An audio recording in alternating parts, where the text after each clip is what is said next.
Student, आप सभी का स्वागत है हमारे YouTube चैनल बोर्ड्स गुरु पर। आज हम आप सभी के लिए साइंस के मस्ट VBI क्वेश्चन लेकर आ चुके हैं, जो महाकुंभ है, ऑब्जेक्टिव का सीरीज है। इस वीडियो को अगर देख लेते हैं तो आप देखेंगे कि आपके एग्जाम में बहुत ही क्वेश्चन लड़ेगा, इसलिए आप इस वीडियो को पूरा अंत तक जरूर देखिएगा। देखिए, क्वेश्चन इस प्रकार है। देखिए, आप सभी के लिए साइंस के मस्ट VBI क्वेश्चन लेकर आ गए हैं। पहला क्वेश्चन क्या कर रहा है कि प्रकाश कौन सा तरंग है। पहला क्वेश्चन क्या है कि बाबू प्रकाश कौन सा तरंग है, तो उत्तर में क्या हो जाएगा, अनुप्रस्थ या चुंबकीय तरंग।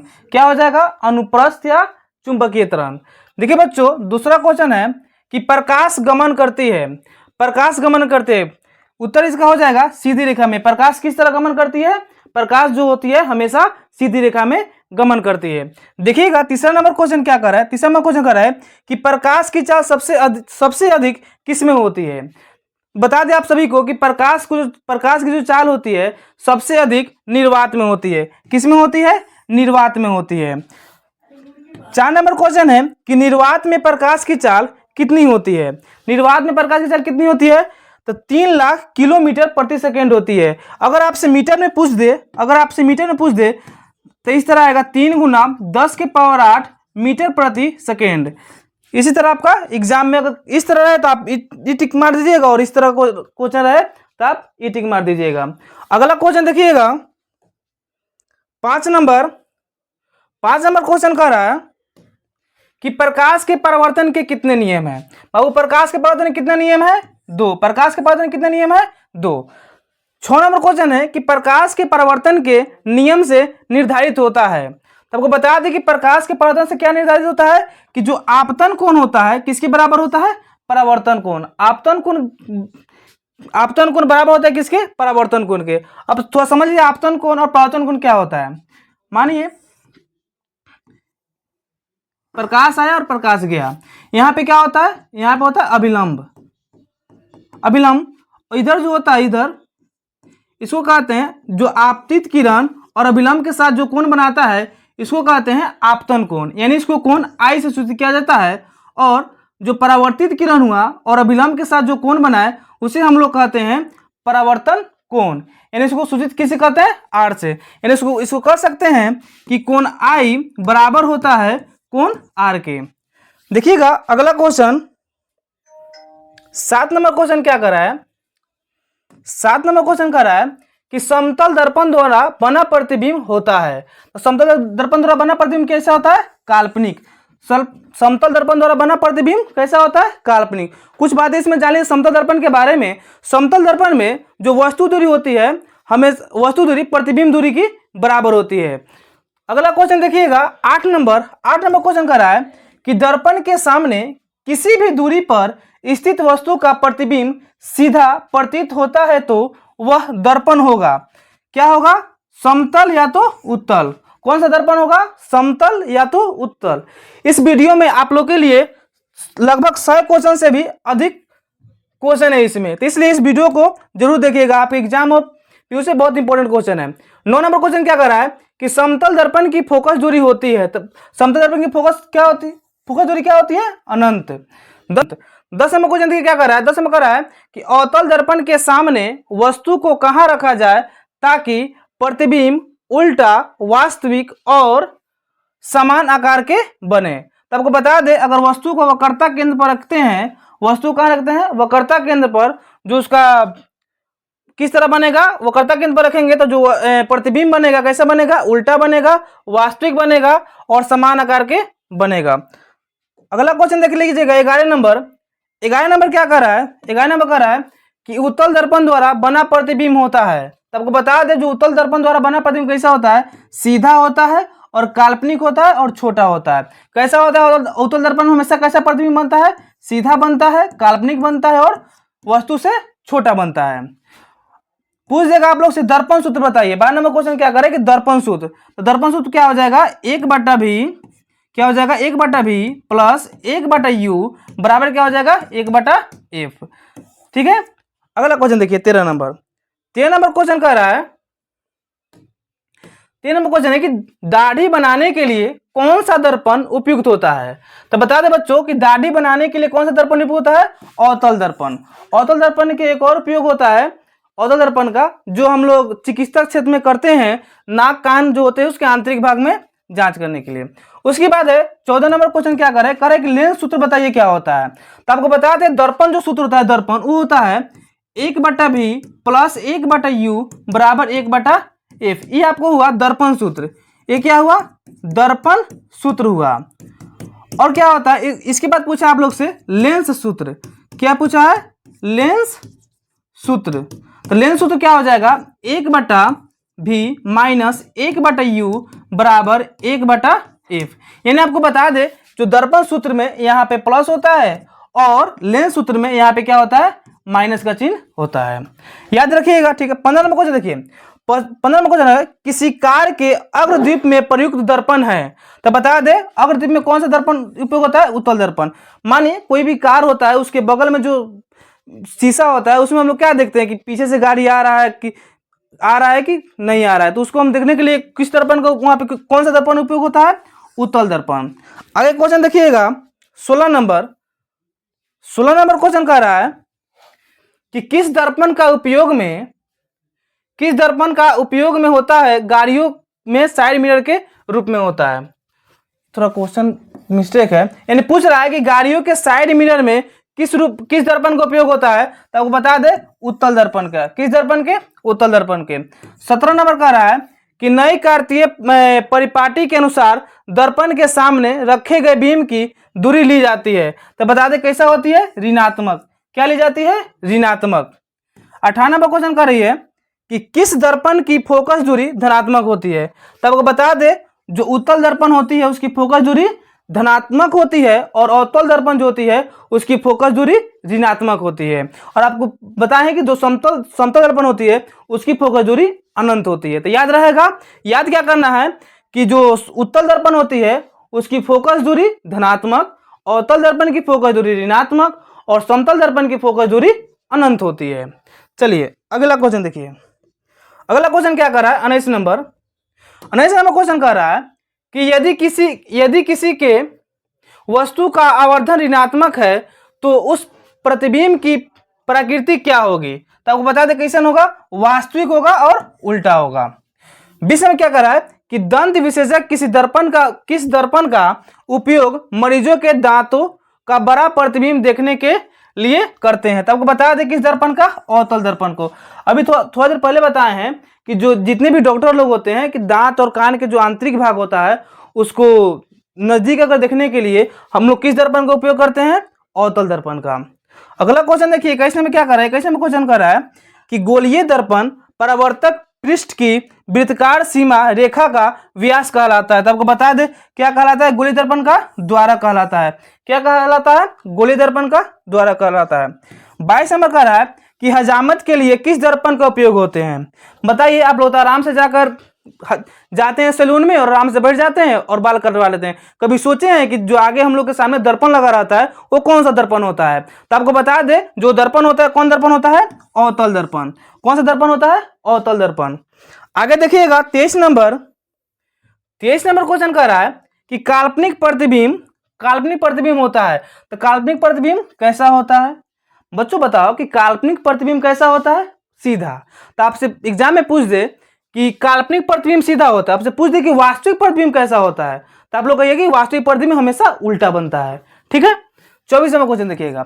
24 नंबर क्वेश्चन कर रहा है कि गोलीय दर्पण की पक्षांतर एवं वक्रता त्रिज्या के बीच संबंध है। तो बता दे F बराबर R/2 होता है। क्या होता है? F बराबर R/2। क्या होता है? F बराबर R/2। अगर तो आपसे पूछ दे कि R बराबर कितना होता है तो आप R बराबर कहिएगा 2F। क्या कहिएगा? R बराबर 2F। देखिए 25 नंबर क्वेश्चन कर रहा है।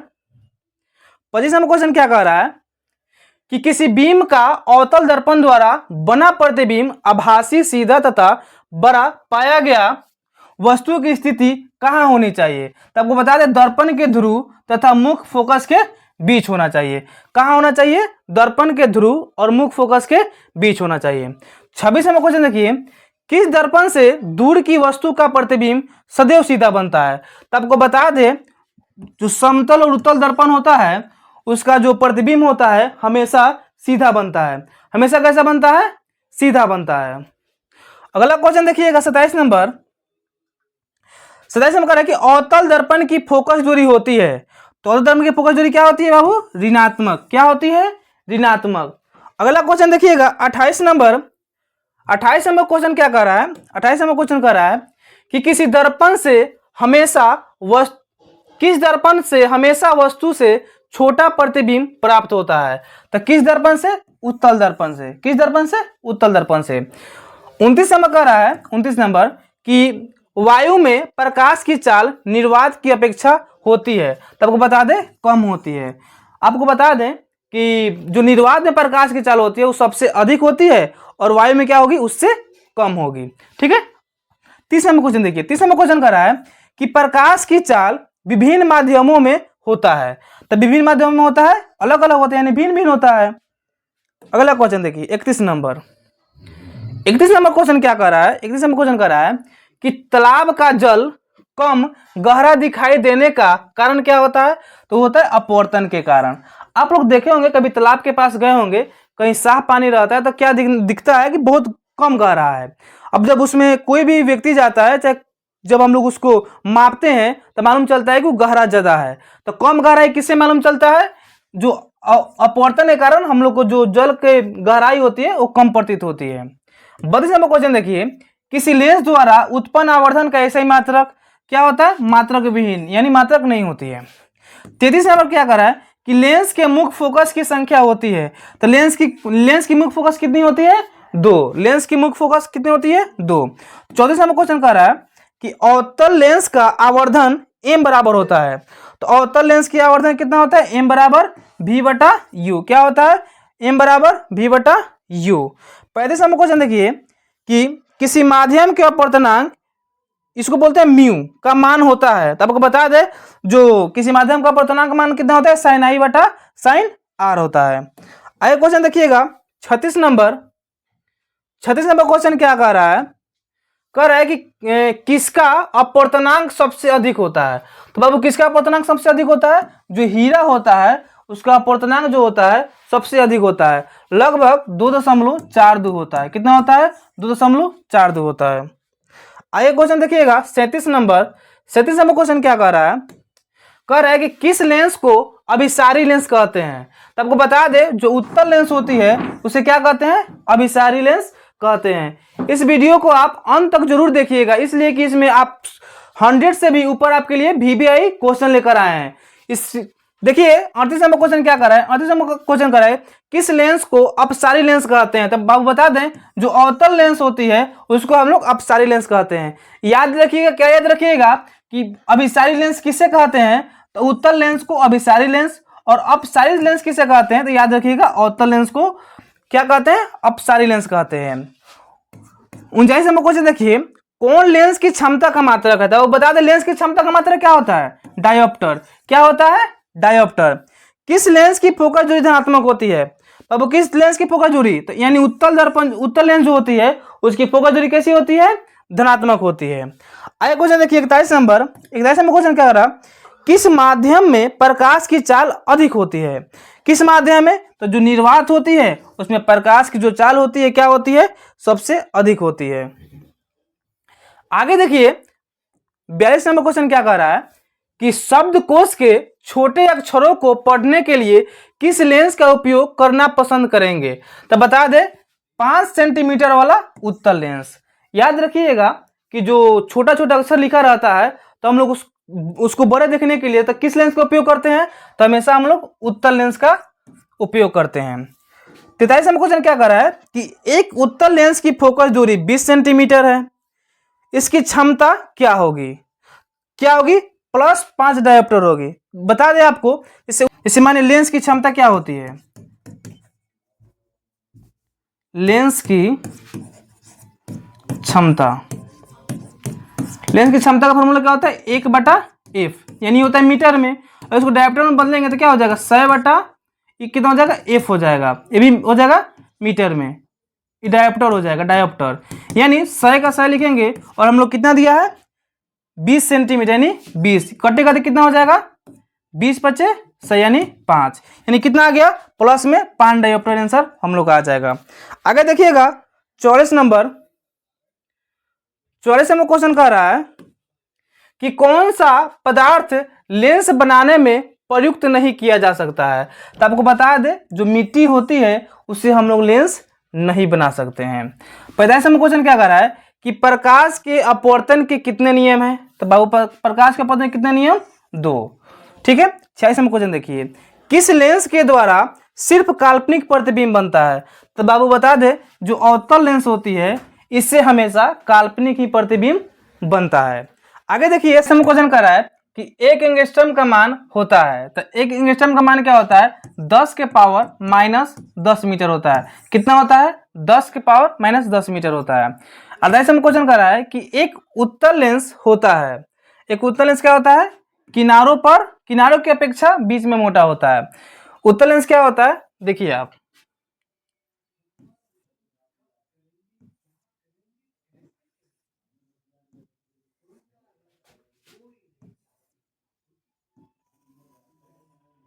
ये हुआ आपका अवतल लेंस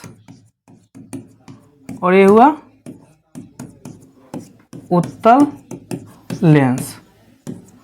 क्या करे कि उत्तल लेंस क्या होता है किनारों की अपेक्षा बीच में मोटा होता है, यानी किनारों की अपेक्षा जो होती है बीच में क्या होती है मोटाई होती है। तो ये हुआ उत्तल लेंस और ये हुआ अवतल लेंस। आगे क्वेश्चन देखिएगा 49 नंबर क्वेश्चन कह रहा है कि किसी बीम का वास्तविक प्रतिबिंब समान आकार का प्राप्त करने हेतु बीम को उत्तल लेंस के सामने कहाँ रखा जाता है। तो बता दे वक्रता केंद्र पर रखा जाता है। कहाँ रखा जाता है वक्रता केंद्र पर रखा जाता है। 50 नंबर क्वेश्चन देखिएगा 50 नंबर क्वेश्चन कर रहा है कि उत्तल लेंस द्वारा आवर्धित काल्पनिक प्रतिबिंब बनता है जब वस्तु रहती है। तो कहाँ रहती है फोकस और लेंस के बीच रहती है। कहाँ रहती है फोकस और लेंस के बीच रहती है। कहाँ रहती है फोकस और लेंस के बीच रहती है। 51 नंबर क्वेश्चन देखिए करे कि किसी वस्तु का वास्तविक प्रतिबिंब कौन बना सकता है। तब बता दे जो उत्तल लेंस है वस्तु का कैसा प्रतिबिंब बना सकता है वास्तविक प्रतिबिंब बना सकता है। समझे बच्चों। आगे देखिएगा 52 नंबर क्वेश्चन क्या कर रहा है कि फोटोग्राफी का अदृश्य होता है कौन, उस फोटोग्राफी जो होता है उसमें कौन लेंस लगा रहता है हमेशा उत्तल लेंस लगा रहता है। 53 नंबर क्वेश्चन देखिए कि प्रकाश का चाल न्यूनतम होता है। तो न्यूनतम किस में होती है कांच में होती है। बाकी आप ऑप्शन देखिएगा किसके अनुसार अपना टिक मार लीजिएगा, ठीक है। अगला क्वेश्चन देखिए अगला क्वेश्चन कर रहा है 54 नंबर कि अवतल लेंस के सामने वस्तु को कहां रखने पर प्रतिबिंब समान साइज का बनेगा। तो बता दे जब वस्तु को वक्रता केंद्र पर रखते हैं, जब वस्तु को कहां रखते हैं वक्रता केंद्र पर रखते हैं तो उसका जो वस्तु का जो प्रतिबिंब होता है वो समान आकार का बनता है। देखिएगा 55 नंबर क्या कर रहा है कि स्नेल के नियम को लिखे। क्या लिखे स्नेल के नियम को लिखे। तो बता दे बच्चों साइन आई बराबर साइन आर जो होता है वो क्या होता है स्नेल का नियम होता है, ठीक है। 56 नंबर क्वेश्चन देखिए कि उत्तल लेंस के सामने वस्तु कहां रखने पर प्रतिबिंब वस्तु के बराबर आकार का बनेगा। तो बता दे वक्रता केंद्र पर। कहां रखने पर वक्रता केंद्र पर। जाइएगा आपके साइंस एग्जाम है गर्दा उड़ा कराइएगा, वीडियो को पूरा देखिएगा 57 नंबर कि 25 सेंटीमीटर फोकसांतर वाले अवतल लेंस की क्षमता होती है। कितनी होती है माइनस में 4 डायोप्टर होती है। माइनस में क्यों है कि अवतल लेंस है इसलिए माइनस में है। 58 नंबर क्वेश्चन देखिए कि जल का अपवर्तनांक कितना होता है। तो बाबू बता दे जो जल का अपवर्तनांक होता है 1.33 होता है। बाबू कितना होता है जल का अपवर्तनांक 1.33 होता है। और हीरा का अपवर्तनांक आपसे पूछ दे तो जाकर लिखिएगा 2.42 होता है। आगे देखिए क्वेश्चन 59 नंबर क्वेश्चन कह रहा है कि कौन सा लेंस में वास्तविक और आभासी दोनों प्रकार का प्रतिबिंब बनता है। तो बता दे जो उत्तल लेंस है उत्तल लेंस उसमें वास्तविक और आभासी दोनों प्रकार का प्रतिबिंब बनता है। 60 नंबर देखिए 60 नंबर क्या कर रहा है कि एक लेंस की क्षमता पान डायोप्टर है वह किस प्रकार का लेंस है? तो आपको बता दें किस प्रकार का लेंस है, 20 सेंटीमीटर, 20 सेंटीमीटर वाला जो है लेंस है। ठीक है, आगे क्वेश्चन देखिए, 61 नंबर क्वेश्चन कह रहा है, 61 नंबर क्वेश्चन है कि 1 मीटर फोकसांतर वाले किसी अवतल लेंस की क्षमता, अब एक मीटर है तो उसका डायोप्टर भी कितना हो जाएगा, अवतल लेंस, इसलिए माइनस में हो जाएगा, अगर उत्तर आता तो प्लस में होता। 62 नंबर क्वेश्चन देखिए, 62 नंबर क्वेश्चन कह रहा है, 62 नंबर कि एक प्रयोग में अवतल दर्पण द्वारा किसी बीम का प्रतिबिंब का पर्दे पर प्राप्त किया जाता है। दर्पण की फोकस दूरी को निर्धारित करने के लिए प्रयोगकर्ता को मापने की जरूरत है। तो क्या मापने की जरूरत है, दर्पण तथा पर्दे के बीच की दूरी, दर्पण तथा बीम के बीच की दूरी। मतलब एक प्रयोग किया गया है तो उसमें बताया गया है कि जो प्रयोगकर्ता है वो किन के बीच की दूरी मापेंगे, तो दर्पण और पर्दे के बीच की दूरी, दर्पण तथा बीम के बीच की दूरी। तीसरे नंबर क्वेश्चन देखिए कि ऐसे पदार्थ जिनसे होकर प्रकाश आसानी से पार कर जाता है कहे जाते हैं, तो उसे क्या कहते हैं, पारदर्शी। क्या कहते हैं, पारदर्शी। आप लोग पढ़े होंगे जो पारदर्शी पदार्थ होती है उसे आसानी से जो क्या होती है कि प्रकाश जो होती है, प्रकाश जो होती है आसानी से गुजर जाती है। ठीक है, आगे क्वेश्चन देखिए,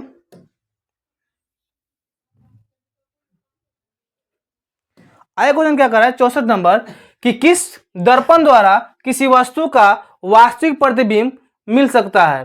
तो बता दे जो केवल अवतल दर्पण द्वारा, वास्तविक प्रतिबिंब किसके द्वारा, केवल अवतल दर्पण द्वारा मिल सकता है। 65 नंबर क्वेश्चन कर रहा है कि किस दर्पण द्वारा किसी वस्तु का काल्पनिक प्रतिबिंब मिल सकता है। तो बता दे तीनों दर्पण द्वारा, काल्पनिक प्रतिबिंब तीनों दर्पण द्वारा मिल सकता है। वास्तविक तीनों दर्पण द्वारा यानी अवतल दर्पण द्वारा भी काल्पनिक प्रतिबिंब मिल जाएगा, उत्तल दर्पण द्वारा भी और समतल दर्पण द्वारा भी। ठीक है, 66 नंबर देखिए कि वस्तु से छोटा और आभासी प्रतिबिंब किस दर्पण से प्राप्त होता है। तो किस दर्पण से प्राप्त होता है, उत्तल दर्पण द्वारा। किस दर्पण से प्राप्त होता है, उत्तल दर्पण द्वारा। आगे देखिए 67 नंबर क्वेश्चन क्या कर रहा है, क्वेश्चन कर रहा है कि अवतल दर्पण की फोकस दूरी उसकी वक्रता त्रिज्या की होती है, कितनी होती है, आधी होती है। ठीक है, 68 नंबर क्वेश्चन क्या कर रहा है कि मोटर गाड़ी के चालक के सामने लगा रहता है, क्या लगा रहता है, उत्तल दर्पण। 69 नंबर क्वेश्चन देखिए कि उत्तल दर्पण द्वारा बना प्रतिबिंब होता है। तो उत्तल दर्पण द्वारा बना प्रतिबिंब कैसा होता है, काल्पनिक और सीधा होता है।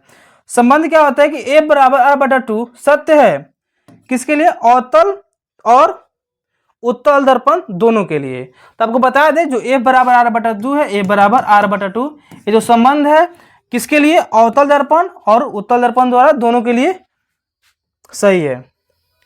71 नंबर क्वेश्चन कर रहा है, 71 नंबर क्वेश्चन कर रहा है कि जब प्रकाश की एक किरण एक माध्यम से दूसरे माध्यम में जाती है तो अपने पूर्व पथ से विचलित हो जाती है, इसे कहते हैं, बाबू इसे क्या कहते हैं, प्रकाश का अपवर्तन कहते हैं। क्या कहते हैं, प्रकाश का अपवर्तन कहते हैं। ठीक है, 72 नंबर क्वेश्चन देखिए, प्रकाश की एक किरण जब विरल माध्यम से सघन माध्यम में जाती है तब वह किस तरफ किधर मुड़ती है, अभिलंब की ओर मुड़ जाती है।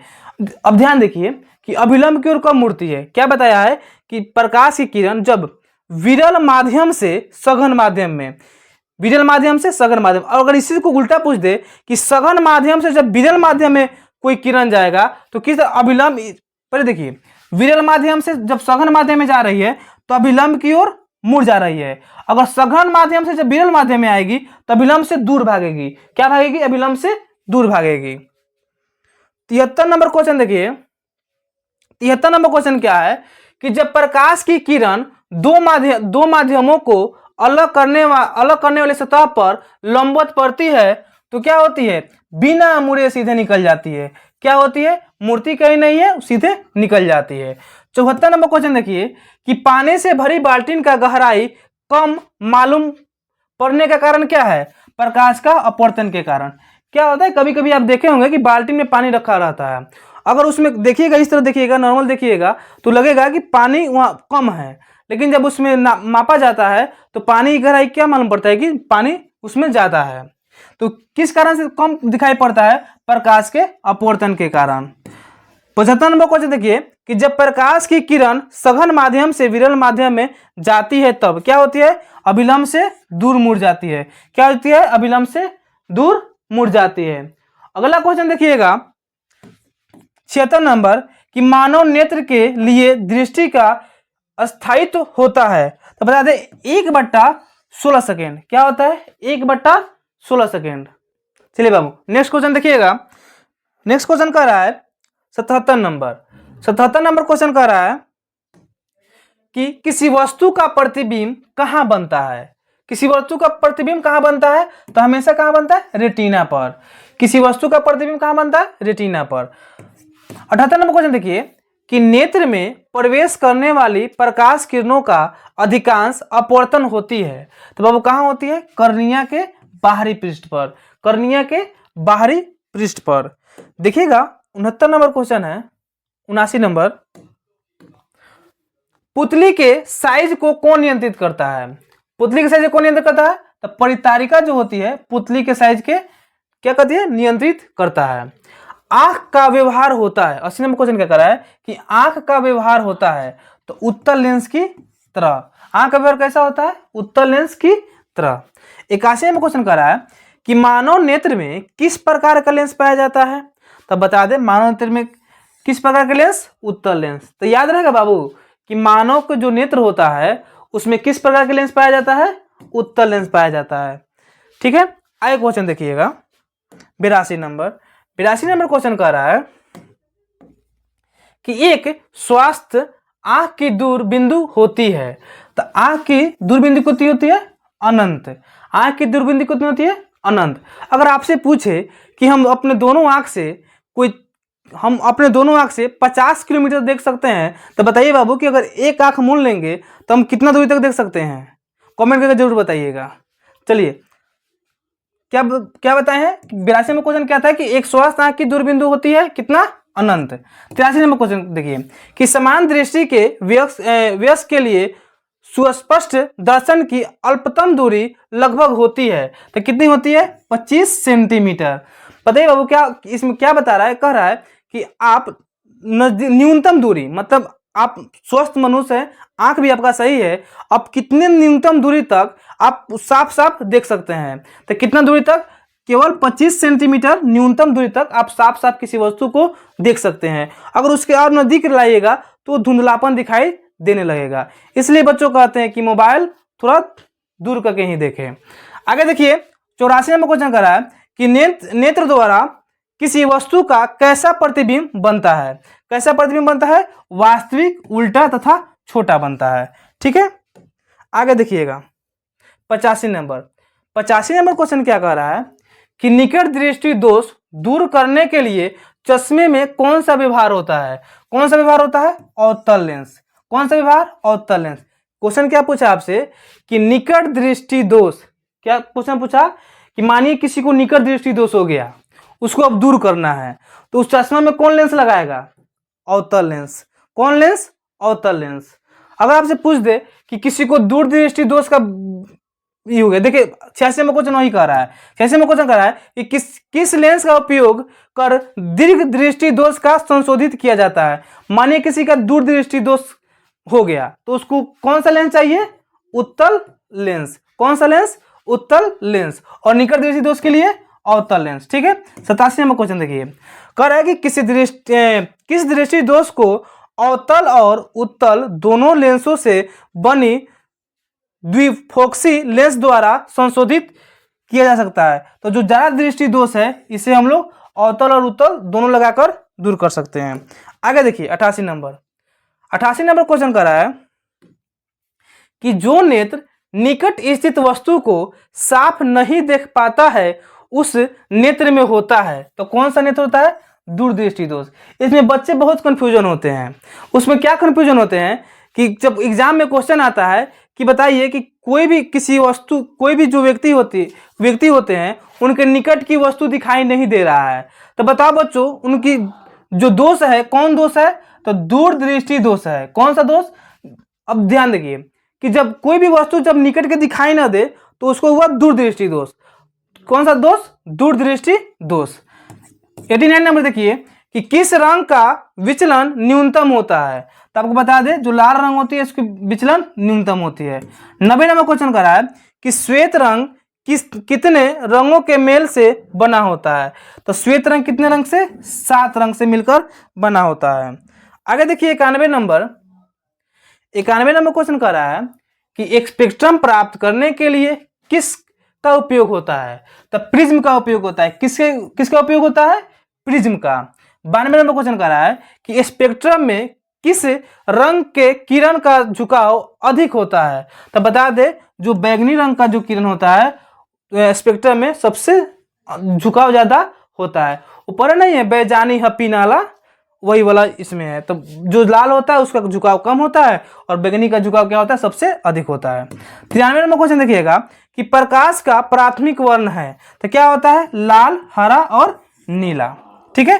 94 नंबर क्वेश्चन देखिए, तारे के टिमटिमाने का कारण है। बताओ बच्चों कि जो तारे टिमटिमाती है ये कौन सी घटना है। तो कौन सी घटना है, वायुमंडलीय अपवर्तन के कारण जो होती है तारे क्या होती है, टिमटिमाती है। आप कभी कभी छत पर सोए होंगे तो देखे होंगे कि तारे क्या होती है, हमेशा टिमटिमाती रहती है। तो टिमटिमाती नहीं है, बस वायुमंडलीय अपवर्तन होती है, उसी के कारण लगता है कि हम लोग को तारा क्या हो रही है, टिमटिमा रही है। आगे क्या है कि प्रकाश के घटना के कारण सूर्य हमें वास्तविक सूर्योदय से लगभग 2 मिनट पूर्व दिखाई देने लगता है। ये भी क्या घटना है, वायुमंडलीय अपवर्तन के कारण। इसको तो समझ लीजिए। देखिए आप देखते होंगे कि जब सूर्य पूरा क्या हो जाता है, सूर्य अस्त हो जाता है, चाहे सूर्य उदय हो जाता है, सूर्य अस्त के समय जब सूर्य अस्त हो भी जाता है तब हम लोग को वहां पे प्रकाश दिखाई देता है।